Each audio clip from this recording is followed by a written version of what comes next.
I'm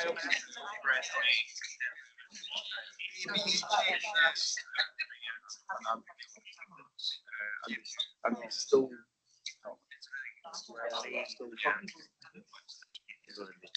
I'm not doing it. Good afternoon, everyone. My name is Colin Campbell, Chief Executive of the James Hutton Institute. It's my great pleasure to welcome you here to a very, very special seminar today. We're live here in Invergowrie, and we're also online with colleagues video conferencing in. So it's a great pleasure to welcome here today Ray Perman. Now, I know Ray Perman very, very well. He was the founding chair of the James Hutton Institute, and today he's going to tell that story to a large extent, as well as tell us all about James Hutton, who we're named after. Ray is very, very well known in financial circles. He's a journalist with the Times, the Financial Times. He's written many books on financial times, including Hubris, How HBOS Ruined the Best Bank in Britain, and various other financial books that he's written. He also wrote the biography of John Long Campbell, or The Man Who Gave Away His Island, which is a fascinating book. And he's a very talented author, and we're very fortunate to have him here. And of course, he is most recently the author of James Hutton, The Genius of Time. And he's in a very good position to comment on that as a former chair of the James Hutton Institute, but also a fellow of the Royal Society of Edinburgh, and he'll explain the connection there as well. So looking forward very much to your talk, Ray. We will have questions and afterwards, and I'll mediate the question and answers. And I've persuaded Ray to give out some signed copies for the best questions, so we'll get to that later. Without further ado, Ray, can I invite you up to give your talk?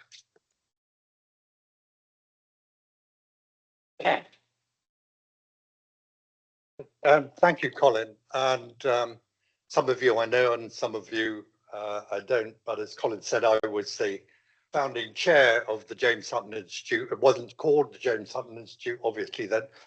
I was recruited by the outgoing chairs of the two legacy institutes, the Scottish Crop Research Institute here in Invergowrie, in much less salubrious headquarters buildings than this one, and the Macaulay Land Use Research Institute in Aberdeen. It was a controversial merger, mainly because Alex Salmond, who was then the First Minister, announced it in Parliament before any of the staff had been told, which caused a bit of a problem, but that's another story. So I was recruited. The first thing I had to do was get a board together.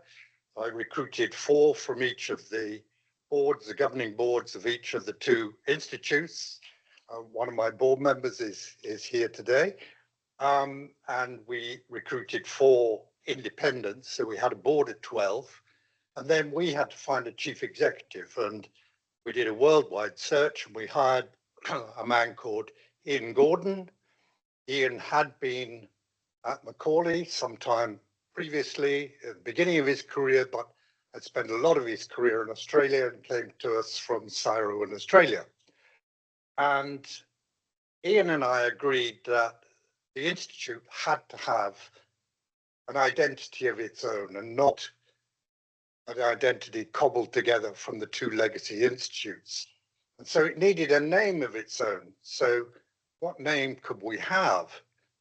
And how are we going to choose it? And we decided that the best way to choose it was to let the staff choose it.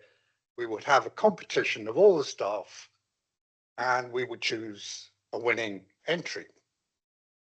And the winning entry, chosen by Leslie Torrance, was James Hutton Institute. And Ian looked at me, and I looked at Ian, and we both said together, "Who the hell's James Hutton?" So out with the phones, quick. He's the father of modern geology, but we don't do geology. But the more we researched James Hutton and found out about his life and found out about his work, the more it seemed that he was very appropriate to be the man who gave his name to this institute. And I hope today I can tell you why I think it is a terrific name for the Institute and why I think James Hutton is a very underappreciated Enlightenment figure in Scotland. Sometime later, I became chair of the James Hutton Institute. My publisher said to me, will you write a biography of the James Hutton Institute? And I, again, did a quick Google search and I said to him, look, there are at least 5 biographies already of James Hutton.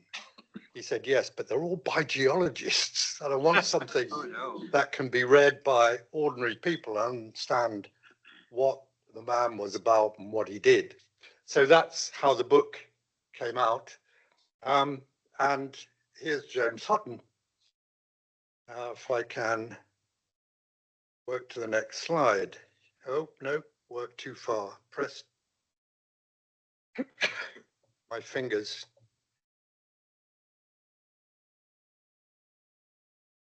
I wonder if I can do it old style.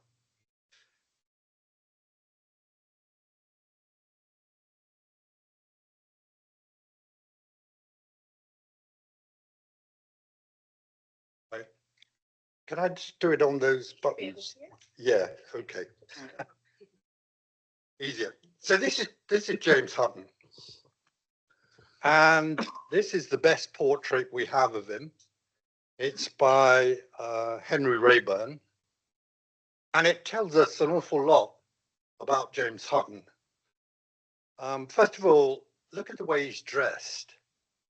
Now, most people who are either rich enough or important enough to have their portraits painted in the 18th century dressed up for their pictures, you know. So David Hume, the philosopher who was a rough contemporary of Hutton's, was painted twice. And he's got this magnificent brocade waistcoat on. And the second time he's got a red turban on his head because thinking caps, you know, red turban means I'm a thinker, I'm a philosopher. Hutton is in this really plain suit, and Robert Louis Stevenson, who saw this picture many decades after Hutton's death, said it was Quakerish, the suit.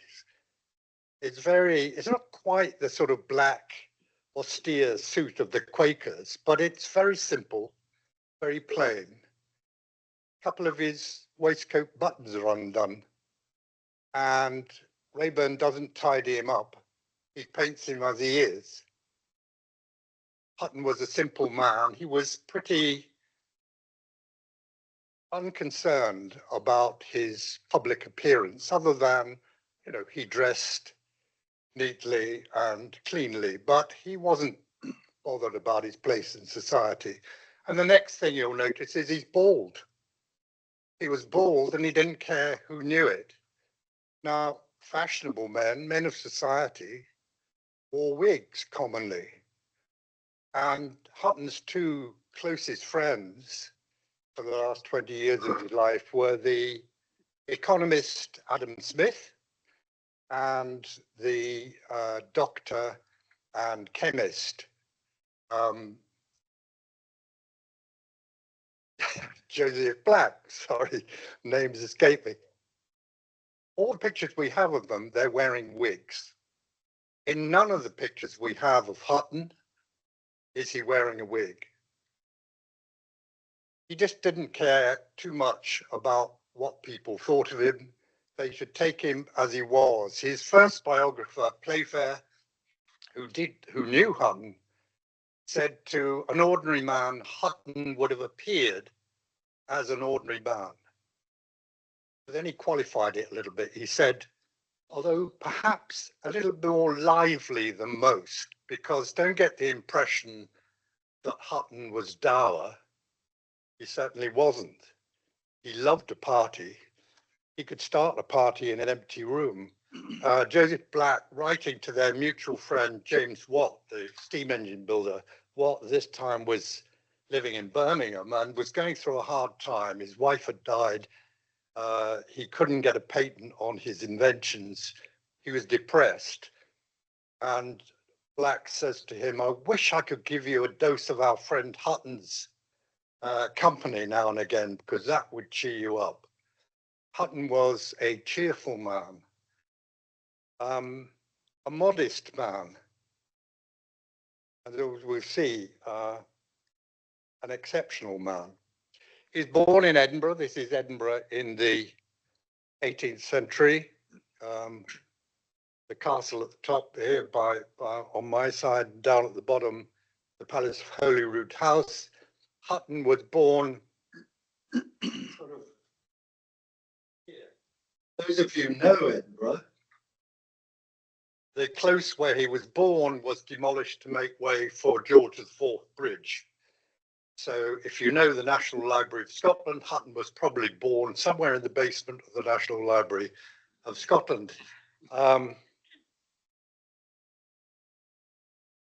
His father, William Hutton, was a merchant. He was, in fact, a tailor. That doesn't mean he ever sewed a piece of cloth or cut a piece of cloth, because those that did that were tradespeople. And under the commercial rules which pertained in Edinburgh at the time, strictly enforced by the Merchant Company of Edinburgh, tradespeople could not sell directly to the customer. They had to sell to merchants, who then sold to the customer. William Hutton was admitted to the Merchant Company in 1711. He rose pretty quickly through the ranks. He became a city councillor because the merchants dominated the city councillor. He rose to be city treasurer in Edinburgh, and then he was elected master of the Merchant Company. And by tradition, the master of the Merchant Company would go on to be the Lord Provost of Edinburgh. But William Hutton died when James Hutton was age 3.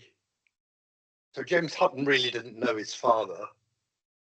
There had been 2 male children before that, and both had died in infancy. So James Hutton was the only surviving male in the family. He had 3 sisters, all of whom did survive to adulthood, and his mother, Sarah. So he grew up in an all-female household. And he was educated probably either at home with tutors coming in, or at one of the sort of informal primary schools called dame schools, run by women probably. And by the time he went to the High School of Edinburgh here, he could probably read and write and might have had a smattering of Latin. He entered in the high school into a very different world, male dominated. Girls were not permitted. There were no female teachers. A very violent atmosphere. Lord Cockburn, who became a lawyer and a writer, went to the same school 50 years later and said there was hardly a day went past when he wasn't beaten for some misdemeanor or other. His misdemeanors probably not being able to decline his Latin verbs properly. And the way to get him to decline his Latin verbs properly was to thrash it into him. But the boys were also pretty violent, and they picked fights, regular pitched battles with the students at the university. They called them bickers. This was a sort of pastime at the school. Hutton was there until the age of 14, when he enrolled for what is now Edinburgh University. It was then the Tunes College. And here is his name. Signed in Latin, Jacobus Hutton. And if we read some of the other names there, some of those people became his lifelong friends. And particularly, you can see John Davy behind that, Johannes Davies, who will come back later in the story. Hutton signed up here on this sheet with a professor called Kerr, who taught sort of law, humanities generally. But the system in Edinburgh University, in fact, all the Scottish universities at that time, was that you didn't sign up to a faculty or a particular course. What happens at the beginning of the academic year, the professors will give lectures in which they would outline what their course would be like over the coming year. And if you liked that, you bought a ticket, you paid money, which went to a fee, went to the professor, and you got a ticket, and that enabled you to get into the lectures. If you didn't have a ticket, the janitors would not let you in. And so Hutton actually signed up with this man, teaching sort of law and humanities, but we also know that he signed up with a man called John Stevenson, professor of logic and rhetoric, who taught the philosophy of the English philosopher John Locke. And John Locke was an empiricist. He taught that all knowledge comes from the senses. It comes from what we see, what we hear, what we experience, what we feel, what we learn. It comes from us.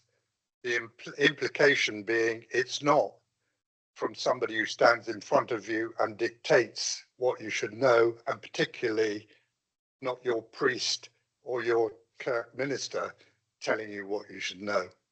That lesson, I think, stayed with Hutton all his life. But he also signed up with a very talented mathematician called Colin Maclaurin.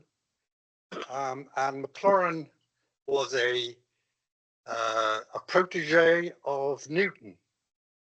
And he taught Newton's experimental method.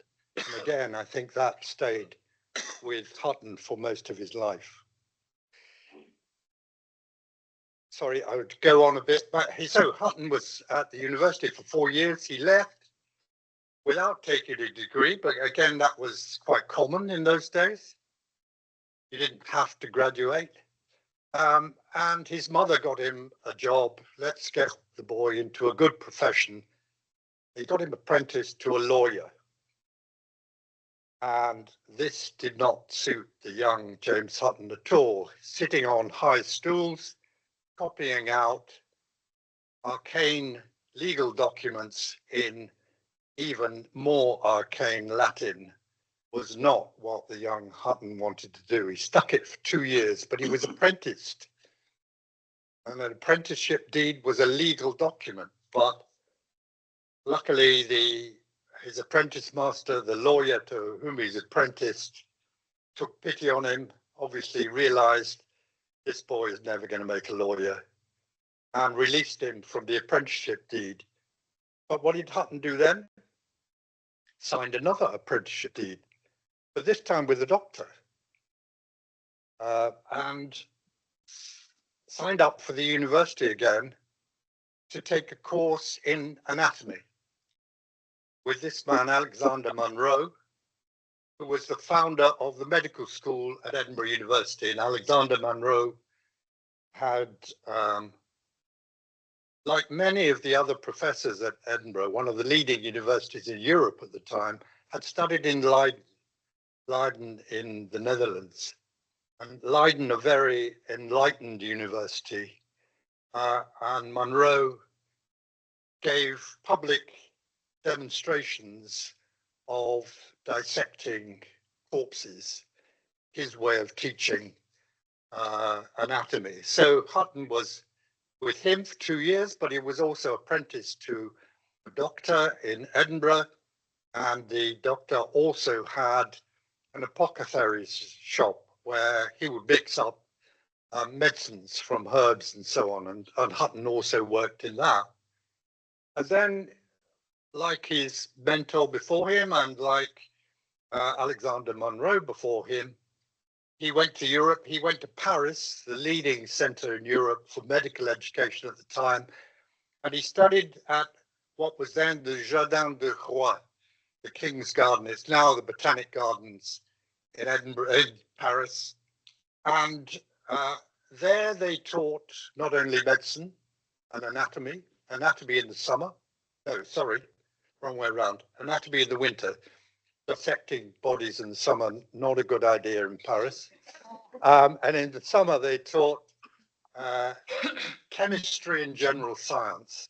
And we think Hutton was there for at least 2 years, studying anatomy, but also studying under this man, Guillaume François Rouel.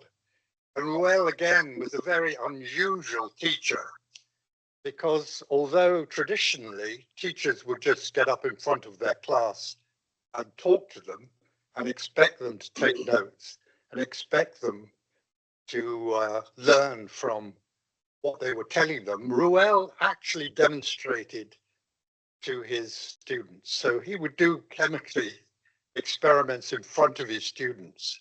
This made him really unusual. He was a charismatic teacher. He taught many famous scientists and, in fact, philosophers. He taught Diderot, the philosopher, but he also taught Lavoisier, the chemist. And after that, Hutton went to Leiden to graduate because the Jardin des Rois, because of its rivalry with the Sorbonne in Paris, was not allowed to issue degrees. So Hutton went to Leiden to present his thesis for the examination for a Doctor of Medicine. He was there only for a month. He was there basically to get his thesis printed. It was on the circulation of the blood. It was in Latin. It's online, you can read it with a helpful translation. And he had to defend it in front of his teachers, in front of the professors, and he passed and was awarded the degree of Doctor of Medicine. So he was now a qualified doctor. So what was he going to do? You would expect he would come back to Edinburgh, set up as a doctor, maybe go into partnership with the man who'd been his apprentice master and practice medicine. No, he didn't. He went to London. He was in London for 6 months. And we're not absolutely sure why he went to London or what he was doing there, but what we do know was he was very unhappy. And he wrote, Playfair, his first biographers say he wrote to his friends expressing anxiety about what he was to do with his life. You'd have thought he would have answered that question. I'm a qualified doctor. You know, what am I going to do with my life? No, he was very uncertain. But there may be a clue which came very late to his friends. In fact, his friends didn't learn about it until after Hutton died. And the wider world didn't learn about it until 20 or 30 years ago. A cache of letters between people in Edinburgh, but mostly Joseph Black and James Watt, came to light. And it was explained that after Hutton's death, a man appeared in Edinburgh calling himself James Hutton and said, I am his son. He was a man of about 50. And in fact, on investigation, it proved he was his son. He was James Hutton's son. So he must have been born around about the time when Hutton was a student. And none of his friends, none of Hutton's friends knew about this. But James Hutton had supported this boy and then man throughout his life. The younger James Hutton he went to school, he could read and write. He became a clerk in the post office in London. He married, he had a number of children, 6 children, I think. Hutton paid for their education. And this is a letter written by the younger James Hutton in 1775 to his father, to the older James Hutton. What he's basically saying is, look, I'm married, I've got children, but my salary at the post office is just inadequate. I can't feed my family on this salary. But my father-in-law who's died, has left us a number of houses, and they're in pretty poor state. But if we could borrow money, do up the houses, we could let them, it would supplement my income, and the family would have more money.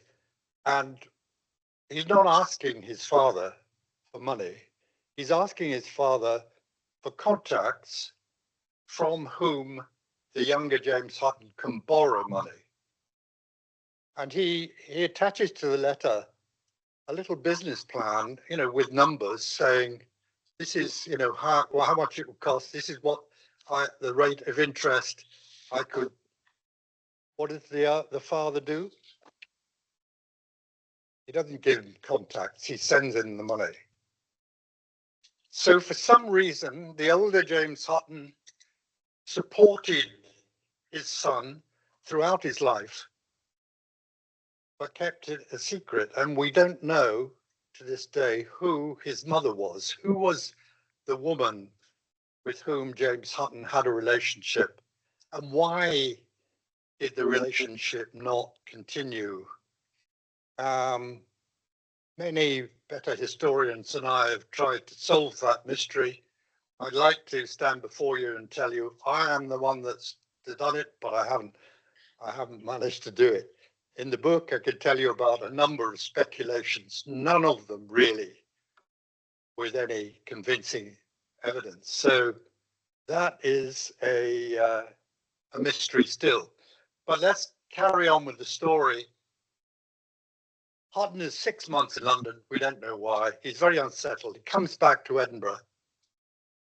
And no, he doesn't practice as a doctor. He decides he's going to become a farmer.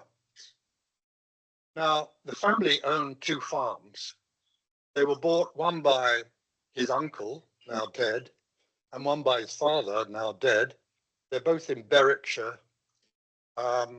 It's doubtful that the family ever visited them. They were bought as financial investments because they paid rent, and that added to the family's income. But James Hutton decides he's going to take over one of these farms and he's going to farm it. He's going to run it. But first of all, he's got to learn something about farming. And he's been told that the most advanced farming in Britain is in Norfolk.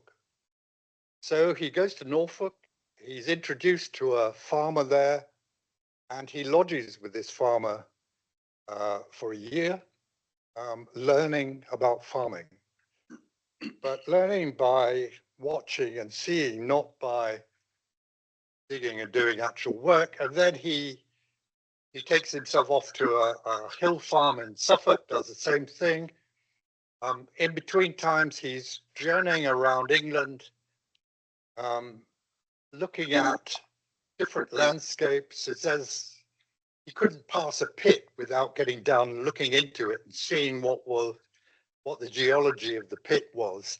He learns an awful lot about the geology and the soil types throughout England this time. And he does a little bit of a tour into the Low Countries of Europe to look at their agriculture there, but decides it's really not relevant to what he's going to encounter in Berwickshire.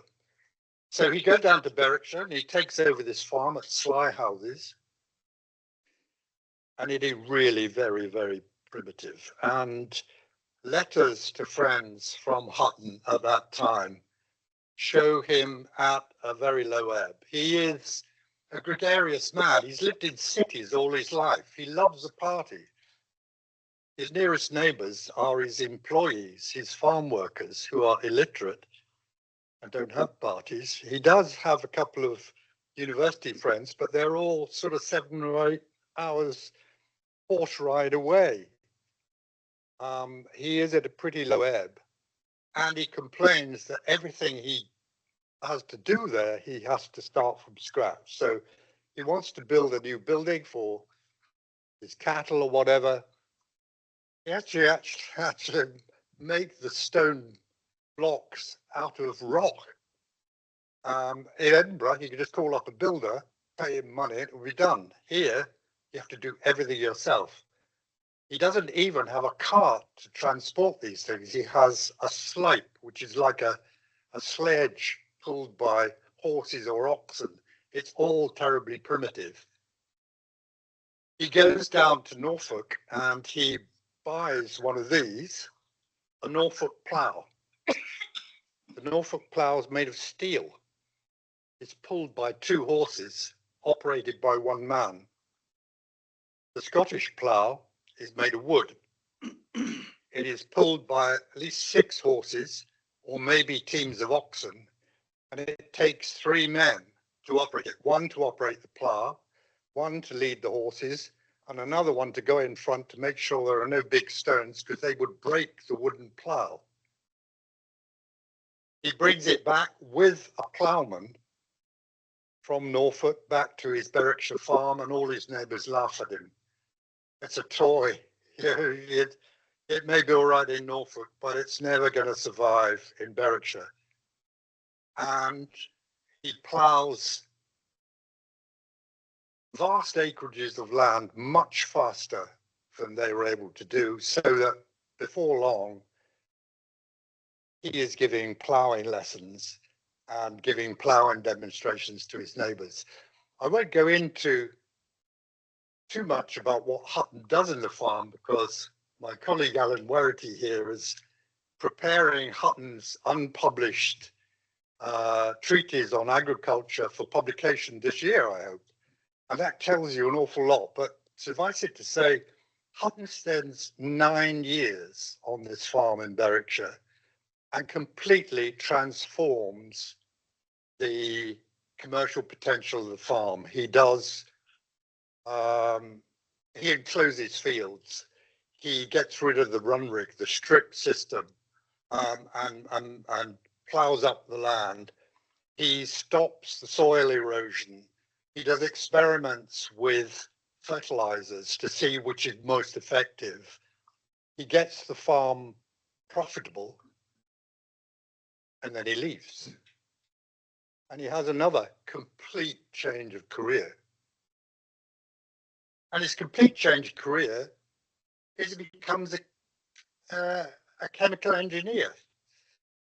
His university friend, John Davy, has become a merchant, has made a bit of money, has acquired some land out Newington in Edinburgh, on the south side of Edinburgh. And together, they decide they're going to go into the chemical business. They think about maybe they should go into dye stuffs, because textile industry is starting to take off and there is a demand for colored textiles, but most dyes have to be imported. And should they do that? No, they decide for one reason or another they're not going to do it. So what they're going to do is produce sal ammoniac. Sal ammoniac is ammonium chloride. It's a white crystal. It's used in dyeing as fit for fixing the colors, but it's also used in a number of other processes.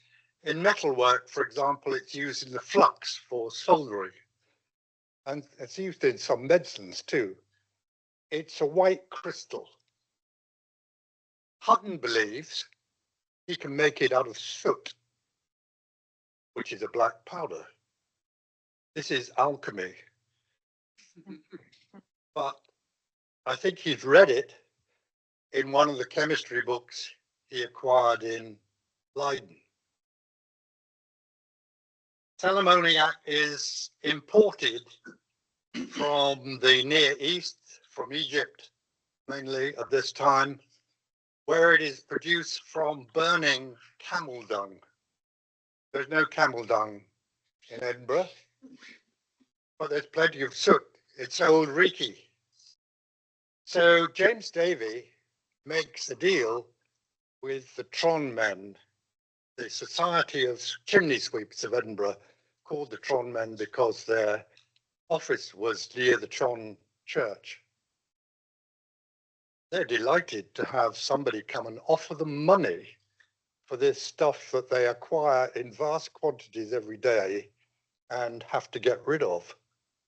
And what Hutton and Davy do is to build a factory with a furnace in it. They get glass bottles big industrial glass bottles from a factory which makes sulfuric acid. And once the acid is made, the bottles are discarded and they buy those and they fill them with soot up to sort of 2/3 level. And they put them in the furnace so that the bottom of the glass vessels is heated to very high temperatures, but the top is out of the furnace and therefore is cooler. And what they find is that vapors are given off, crystallized around the top of the bottle as white crystals, sal ammoniac. It sounds impossible, doesn't it? But it worked. And it worked at an enormous scale.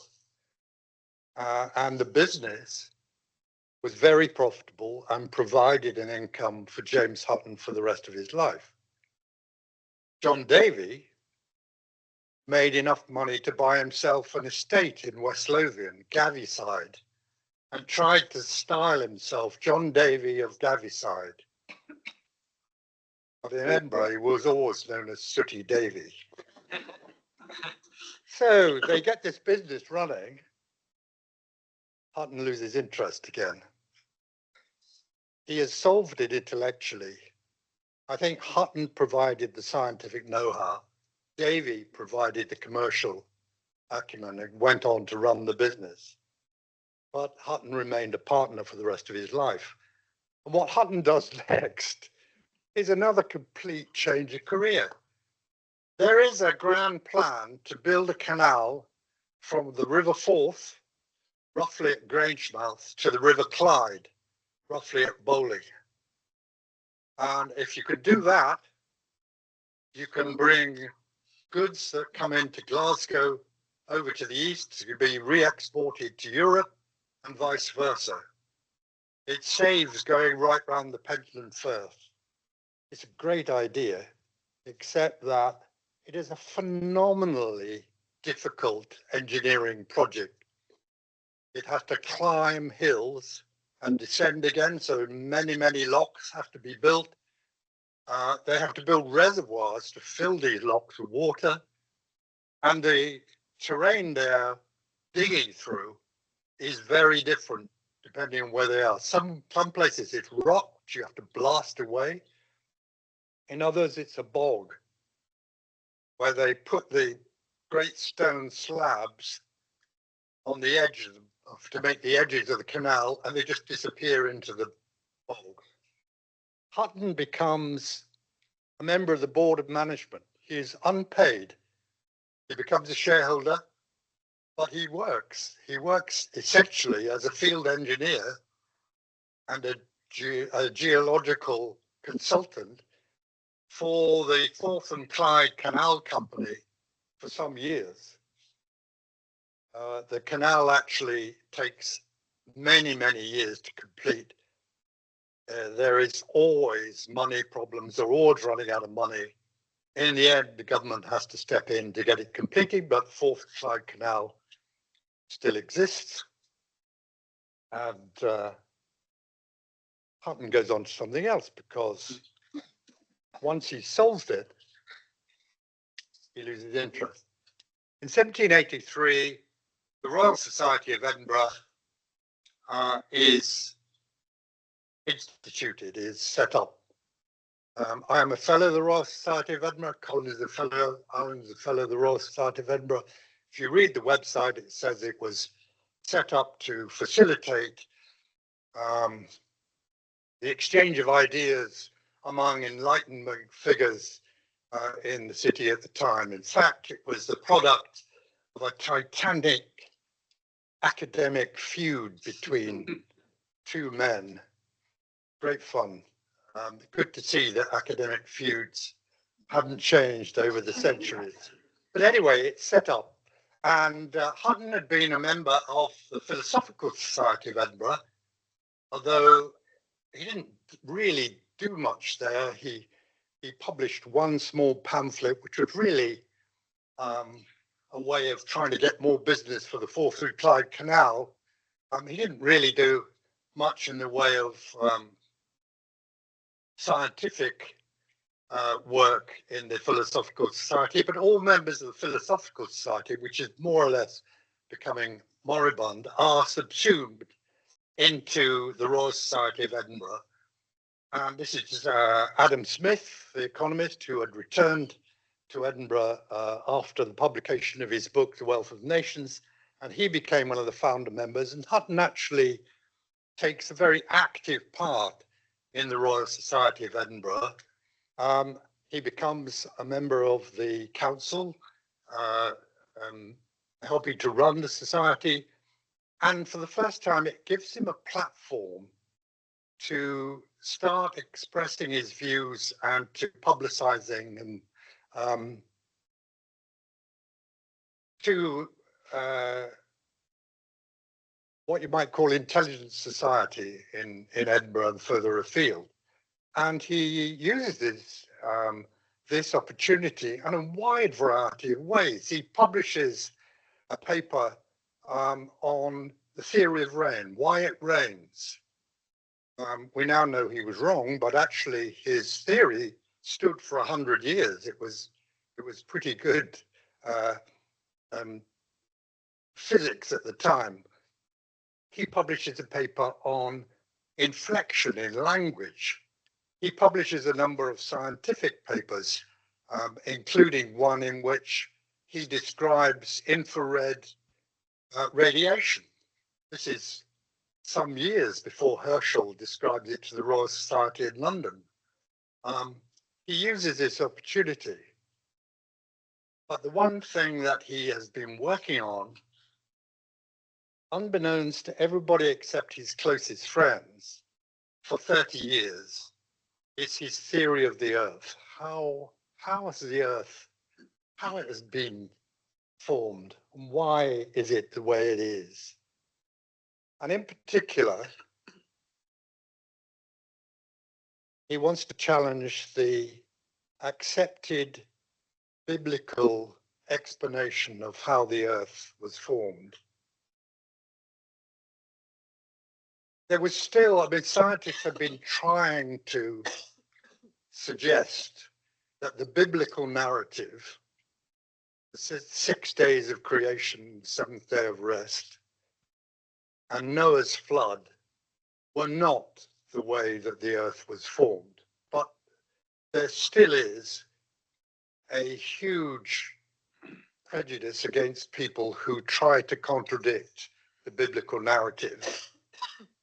And a man called Archbishop Usher, the primate of all Ireland, had in the previous century calculated the age of the earth. And he'd done this from biblical sources. This was no back of the envelope calculation, partly because they didn't have envelopes in the 18th century, but partly also because Archbishop Usher was a biblical scholar of some note. And his Annals of the World here, again, you could read it online, is a long and closely argued scientific paper drawing from biblical sources to work back to the date of creation. And where there were gaps, he went to Hebrew sources and translated them, or Aramaic sources or Greek sources. And so he put together a very cogent argument, which was still accepted 100 years later by many, many people. And he calculated the age of the earth. The date of creation was the 22nd of October, BC 4004. I think he actually gave a time of day.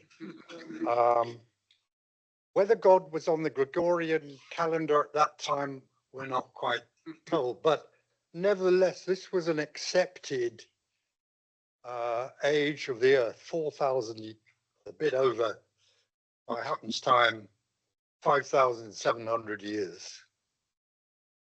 But many people have been questioning this. This is the Comte de Buffon, who happened to be the director of the Jardin des Plantes in Paris when Hutton was a student there. And Buffon was a scientist. He was also a writer. and he'd written a whole series of books about the natural world, and one of them was about the age of the Earth, in which he calculated that it was 70 or 80,000 years old. But he was roundly condemned by the church for that, for going against the biblical narrative. We know from looking at his unpublished papers that he actually thought the Earth was several million years old, but he daren't say that in public. So people had been questioning this, but there was still a very strong opinion, even among respectable scientists, for the biblical narrative. Hutton published his theory of the Earth in the Royal Society of Edinburgh. He presented it in two sessions. In fact, he was ill in the first session and couldn't do it, so his paper was read by his close friend Joseph Black, and then Hutton had recovered in time to read the second, and it was published some time later in the Transactions of the Royal Society of Edinburgh, and he also published an abstract, a shortened version thereafter. And I'm not a geologist, and this is the only geological slide in the whole thing. I will attempt to describe Hutton's theory. A lot of these things in the theory are not new, and Hutton was a scientist in the modern sense, in that he read the literature, he kept up with scientific discoveries and publications from around the world, wherever he could find them, and he built on them. So in the first slide, one deposition, rocks are laid down at the bottom of the oceans. What happens is either erosion of soils and rocks in mountains by rain, by frost, by sun, go into streams, go into rivers, flow down to the sea, dispersed into the sea, fall to the bottom of the ocean, and then the enormous weight of water on top of them compresses them into rock. Hutton also thought that the heat coming up from the center of the Earth contributed to this compression into rock. And then the other thing is that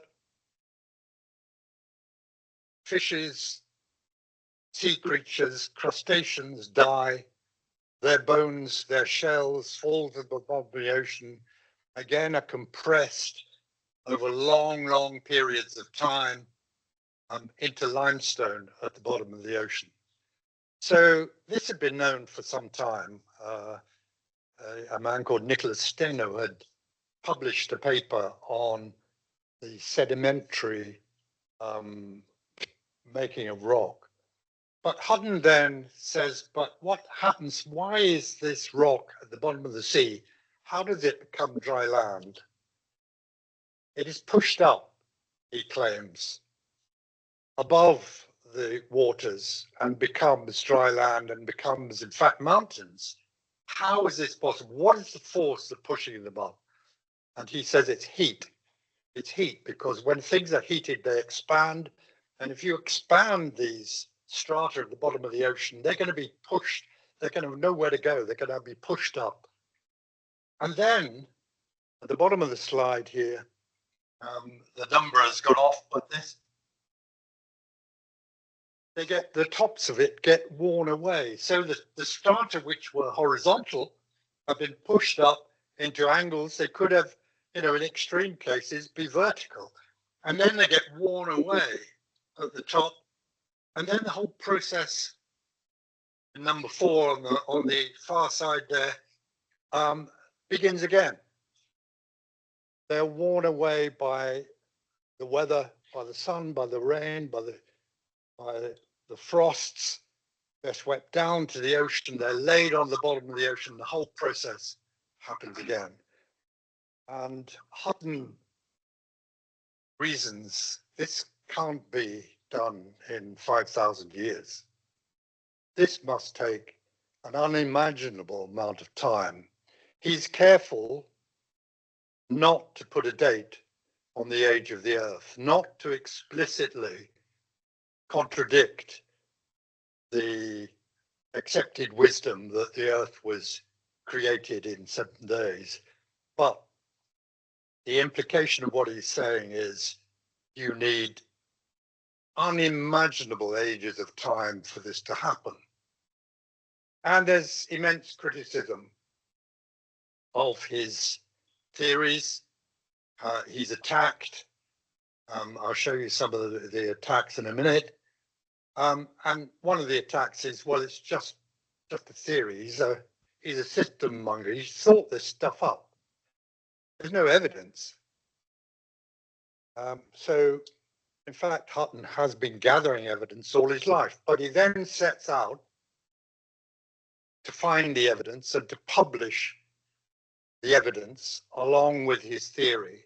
And so he goes to various places in Scotland. He goes to Glen Tilt, up near Blair Athol. He goes to Arran. He goes to Dumfries. He goes down to the borders, and he takes 2 of his younger disciples, John Playfair, who was a professor of mathematics at the university, and James Hall, who is the son of one of Hutton's old university friends. And they go down to Dunglass in Berwickshire, where Hall has his estate.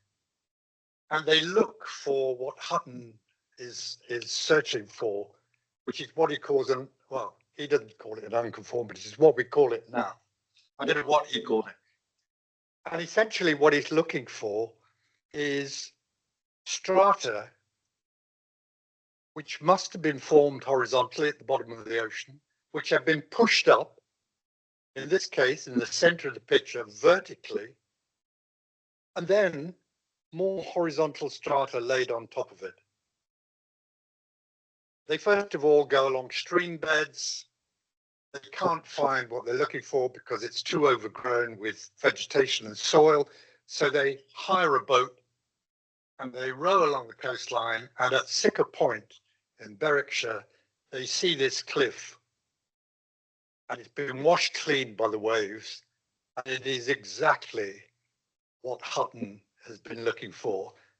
And Playfair, writing later, says, you know, the mind just boggles because Hutton told the story of the Earth in this one cliff face of the strata laid down on the oceans, pushed up by heat, till in this case they were vertical, worn away, and then more strata laid on top of them. And here was the evidence. And this couldn't have happened in thousands of years. It couldn't have happened in millions of years. It took untold ages for this to happen. Hutton convinced Playfair and Hall, who were with him, but he didn't convince the wider scientific community. And these 2 men in particular attacked him. The one on your left here is Kerwin, who was a respectable scientist. He became president of the Irish Society, the Royal Society of Dublin, and published a number of quite respectable scientific papers there. But he accused Hutton of atheism because Hutton had gone against the biblical narrative, and therefore he could not be trusted. His word, you know, was going against God, and that could not be true. And the man on the right is De Luc. De Luc was actually Swiss, but spent most of his career in Britain. Again, a respected scientist who published a number of quite important papers, but again, attacked Hutton, attacked him for his lack of scientific evidence, and also on religious grounds. Hutton, as I say, went out into the field. He this time was in his late 50s, early 60s.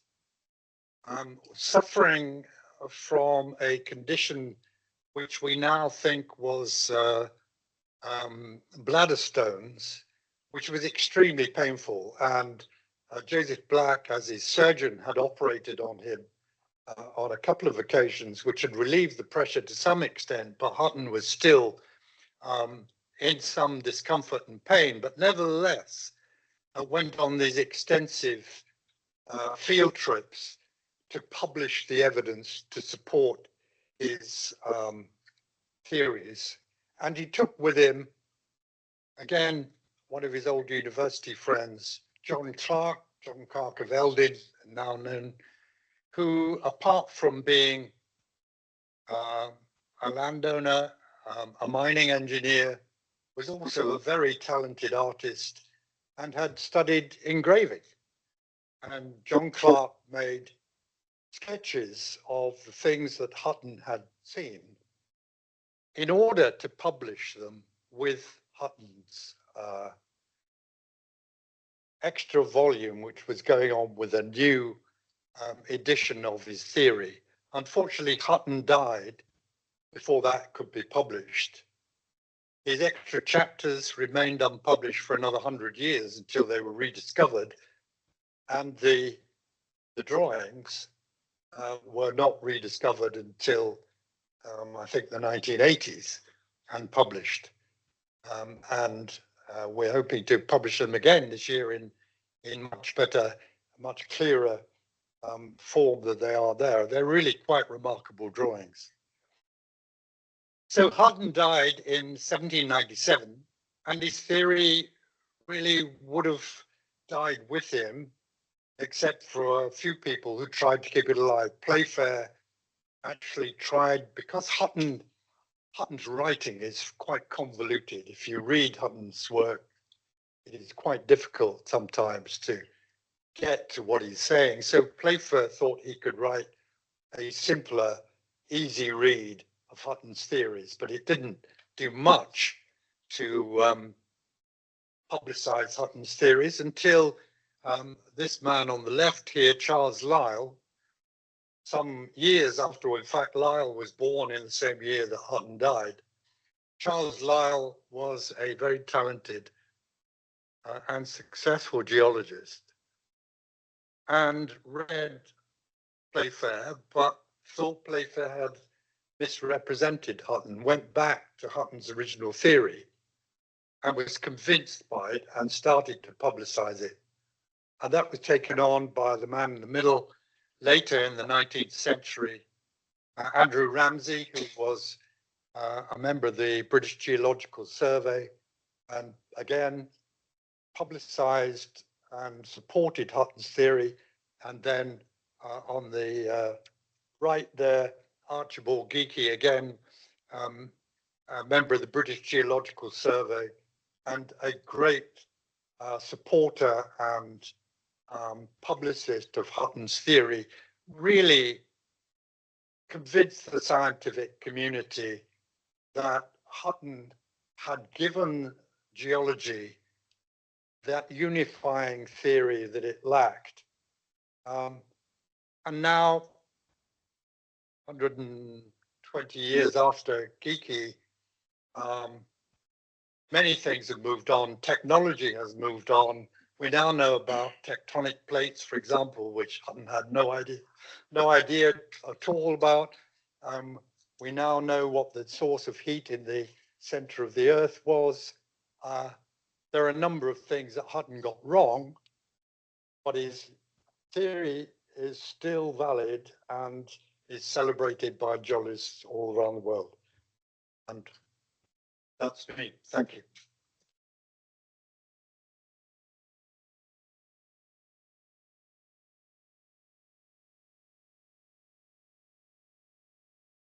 So thank you, Ray. That was absolutely wonderful. And I think, there has been a lot of biographies about James Hutton. They do focus mostly on the geology, and or they focus on the learnings of his life. I think one of the things I loved about Ray's story is it's about the person, it's about the social history of the time, and it's about the lived experience, which influences us all. you know, we all learn through our own lived experience, and I think that comes out really strongly in the story, Ray. So thank you very, very much for that. We've got some time for some questions, and I'm sure there are going to be some because I've got a prize. And then I would like to do a vote of thanks. But so can we just open up for the floor first, and we'll maybe take questions from in the room here at Invergowrie, and then we'll check in with Craig Buckler online. Over here first.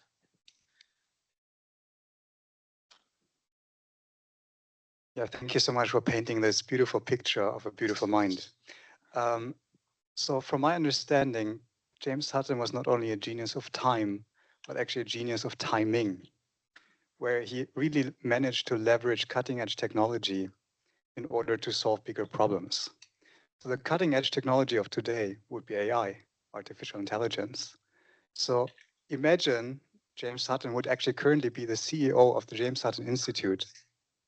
What do you think he would want to see realized?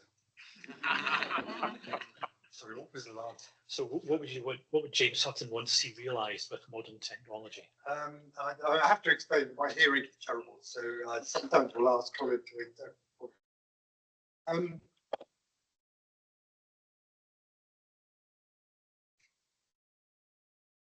Alan Murray, when he has already published a couple of papers from Hutton's unpublished theory of agriculture, treatise on agriculture, and really they show Hutton as a scientist that we would understand in the modern world. An early adopter, an entrepreneur who, I mean, for example, he invented what we would call sort of wet and dry bulb thermometers. He invented an average temperature device. You know, he would have loved the new technology, and he would have either fitted the new developments into his theory, or modified his theory to cope with them. I think, you know, that's one of the reasons why I think James Hutton is such a good name for this institute, because you know, he's a man who was able to encompass knowledge as it was then known into his own theory. And as the knowledge advanced, so the theory has to either advance with it or has to be changed. So I hope that answers your question. Thank you. One here, and then. Thanks very much for a very stimulating talk. A question about Hutton's life and its connection with his thinking. If you take a step back from the details of Enlightenment Scotland, one of the big things happening in the history of science seems to be kind of a change in mindset from fixed categories, from natural kinds, to something that's somehow more systemic, more fluid, seeing things in flux and changing systems and states. Is there anything from his education, perhaps studying chemistry or anatomy and physiology, I'm thinking of circulation of bodily fluids, that may have impacted his thinking about other parts of the natural world, such as geology? Absolutely. I mean, I talked about his first term at Edinburgh University, when he signs up basically for a law course, but he also takes a course in philosophy and rhetoric, but he also takes a course in mathematics and science. And I think that shows something about his mind. You know, he doesn't think in silos. He thinks across these. And if you look at, particularly if you look at Edinburgh University at the time, people like Colin Maclaurin was, I mean, I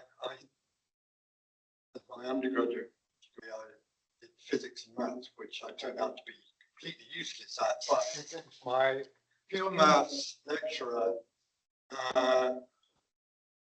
thought that Colin Maclaurin was a very underappreciated and brilliant man. And Maclaurin did his thesis at Glasgow University on Newton's theory of fluxions, he calls it. We would call it the calculus. You can read it, it's online. It's a 17-year-old boy. It is phenomenal. I mean, I couldn't keep up. And these people were teaching, but Maclaurin also taught gunnery. He was, during the Jacobite rebellion, he was employed to build up the defences of Edinburgh city walls against the Jacobite invasion. They didn't see themselves as mathematicians or philosophers. They ranged over everything. And I think that theory, that atmosphere infected James Hutton. It gave him permission to let his mind wander wherever it went to. It's interesting, his relationship with the church is interesting. Because Hutton was a deist. I mean, he was a believer. Right at the beginning of his thesis, he credits God with the motivation. He just thinks that God works in mysterious ways. And he was hurt by this attack by people that he was an atheist. And so he turned to one of his friends, William Robson, who was the principal of Edinburgh University at the time, but was also an ordained Kirk minister. And he asked him, should I put forward to my theory, rebuffing this religious attack? And Robinson just says, no, don't do it. Just let it stand on its own merits. So, and Playfair himself was also an ordained Kirk minister. He had supporters within the church. There was free thinking going on, even in the church, of John Knox at the time. So yeah, all that atmosphere contributed to what Hutton became. Just at the back there.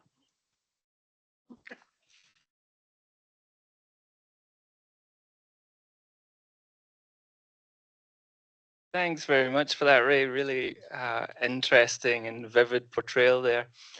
Really interesting on the agricultural side. So this one might be for Alan actually, but yeah, I had no idea that he spent so much time in agriculture, and actually makes the whole connection to this institute make a lot more sense. But basically, what do you think sort of attracted him to agriculture and to the land, coming from growing up in central Edinburgh? I think of like Robert Burns was around at a similar sort of time, and he kind of got out of agriculture as quickly as possible and into the city. But Hutton sort of gave up this really lucrative medical career in Edinburgh to go back to the land. So where do you think that came from? The answer to that. I mean, Robert Burns was born to the plough, so he grew up in an agricultural community. Hutton didn't. It must, I mean, you're driven to the conclusion that it must have been something to do with the birth of his son, the relationship with a woman that we don't know, that for some reason or another did not work. Did she reject Hutton? Did she die? What was the reason for that? Because there is a feeling of internal exile. He's taking himself away. He's always lived in cities. He's a gregarious person. We know he loved a party. He's taking himself into isolation. And he's there for 9 years. He has to work out a lot of this stuff. Some of it comes through. We have very few letters from Hutton.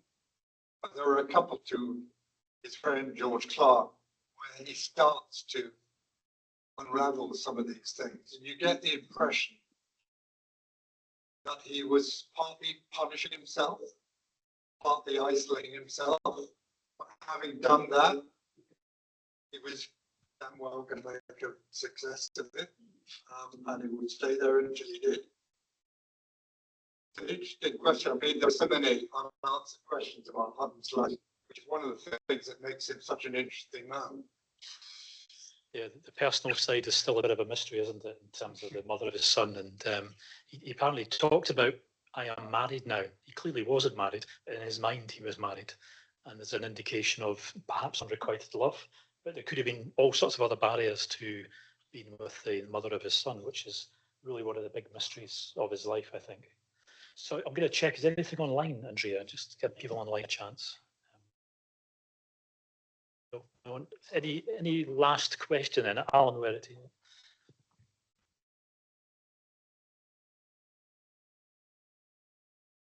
You mentioned when Hutton was applying to go to university, he attended lectures by the lecturers and then had to buy a ticket. Do you think university should go back to that technique now to get the right students and the right courses? A great question. So you've been recounting the fact that you had to buy a ticket to university. Should we be doing that again today? Yeah, I thought- Speaking as the elected official. Yeah. Interesting that the city council controlled everything. It controlled who was appointed to the churches as ministers. It controlled who was appointed as professors in the universities. And it paid their stipends, and their stipends were very, very low. So effectively, you had to earn your living by appealing to students. If you didn't attract enough students, you start. So, So nothing's changed. I think Smith would have been proud of it. Okay, I'm going to give the last question here to Alan.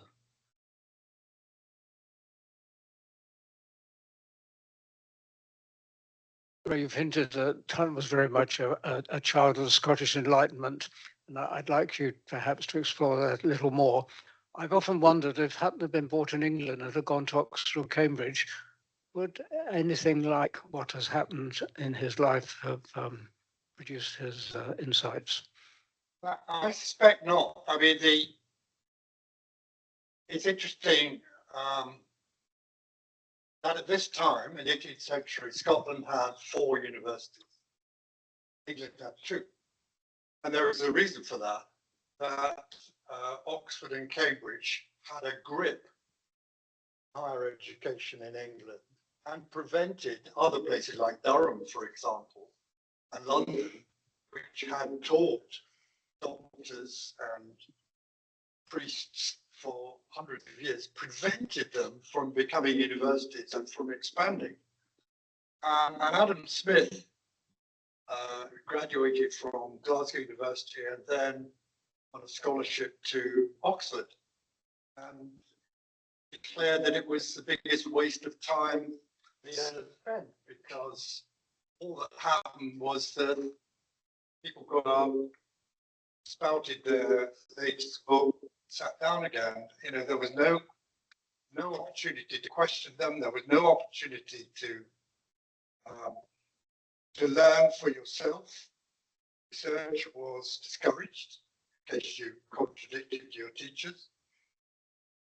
One of the reasons that Leiden was such a beacon for people, particularly in Edinburgh, but other Scottish universities, was that under a man called Edmund Warharp, a scientist and a teacher, he first of all started teaching in Dutch rather than Latin.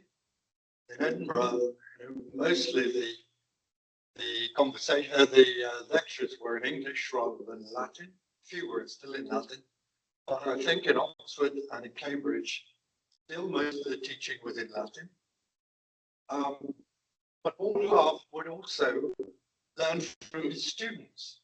So he would encourage them to experiment, to write up their findings. And if they contradicted him,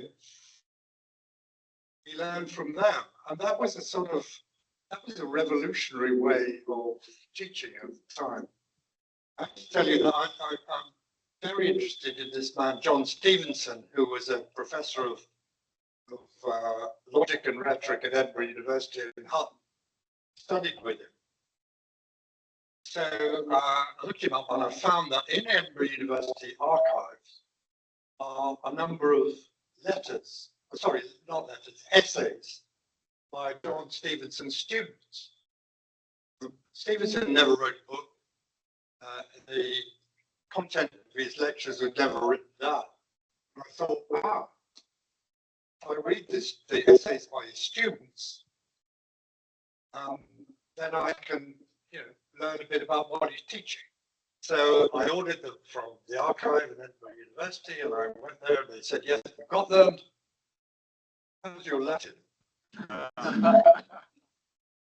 Most of them are in Latin. I didn't learn very much. That sounds like a job for AI. And we do have a transcript that we can train the foundational model on. So that's wonderful. Thank you very much, everyone, for the wonderful questions. Hard to pick out really the best question, and I've got enough books, so everybody who asked a question can come and get a book at the end. I'll have to wait to sign it, if that's okay. But Ray, can I just pay final tribute to you and to say thank you very much for today. Your contribution to the James Hutton Institute is massive as the founding chair. For those of you who don't know, we also have a prize every year for the most valuable contribution by a member of staff. Ray Perman established that prize. It's called the Founding Chair's Prize for members of staff within James Hutton Institute. And for me, James Hutton and all the things he was and all the things he did is genuinely inspirational to us. And it's the rigor of his science. It's the fact that he was never a slave to his own theories. He always insisted on there being evidence and observation that matched that theory is a real watchword for us to be careful about how we do our science.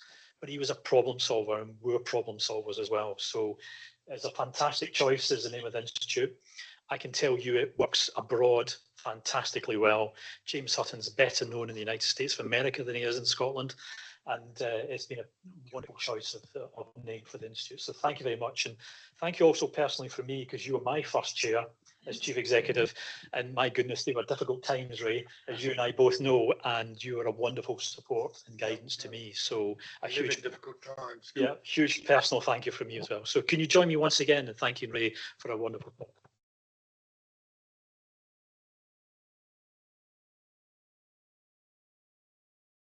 Just finally, please do feel welcome to hang about and ask any more questions. We'll be around for a little while yet. It's wonderful to see so many people in here. If you're interested in joining the Friends of Hutton, that's Friends of the James Hutton Institute, that is. You're very welcome to join. We are proposing to have lots more public engagement events over the next year in this auditorium and also at Craigie in Aberdeen, where we're introducing science for the public to understand the science that we're doing.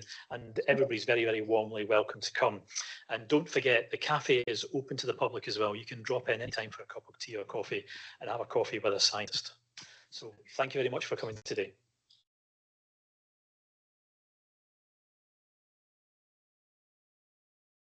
Some students have the good side, actually, want to visit.